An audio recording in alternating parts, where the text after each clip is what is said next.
Bonjour à tous. Nous vous présentons aujourd'hui le closier de contrat de performance énergétique rédigé sous l'égide de la FNCCR avec le concours de Lexity Avocat.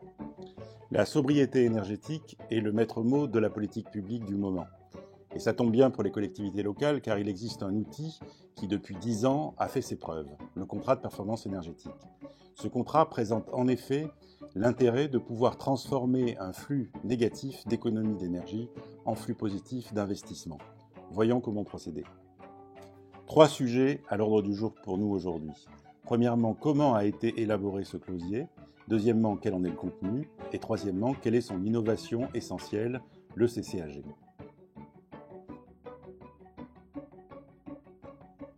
Première question, comment le closier a-t-il été élaboré ? Il a été travaillé au sein d'un groupe de travail composé de représentants à la fois des acteurs publics et des fédérations professionnelles des entreprises intéressées. Au terme de 16 à 18 mois d'échanges, ce closier aboutit à un équilibre satisfaisant entre les intérêts des uns et des autres. Ce closier est un closier conçu en marché global de performance pour la rénovation de bâtiments publics. Deuxième question, le contenu du closier.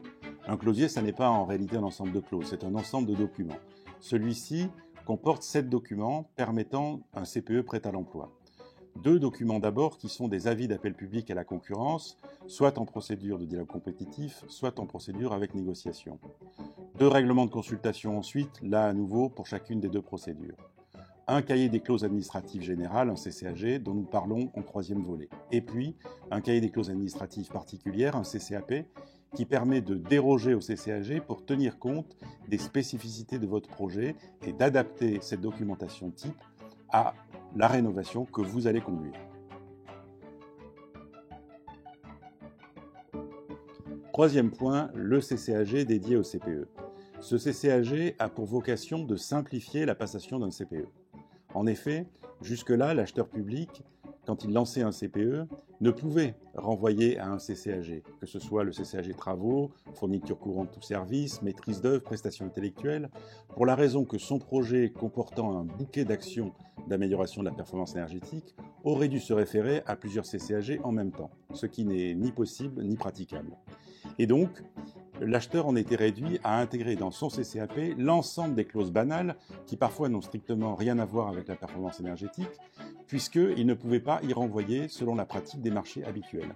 Cela générait des CCAP de 100-150 pages qui à la fois donnaient l'impression d'une grande complexité et d'autre part avaient une valeur ajoutée dédiée à la performance énergétique extrêmement faible.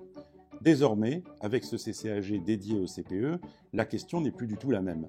On peut se contenter du CCAP, de déroger autant que de besoin au CCAG selon la technique habituelle, dans le dernier article du CCAP en mentionnant explicitement toutes les dérogations, pour tenir compte des particularités de son projet.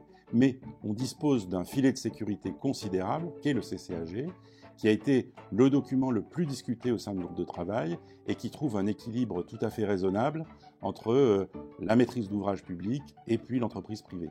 Avec ce document, vous pouvez passer des CPE en toute sécurité. Voilà, vous savez l'essentiel sur le closier CPE de la FNCCR.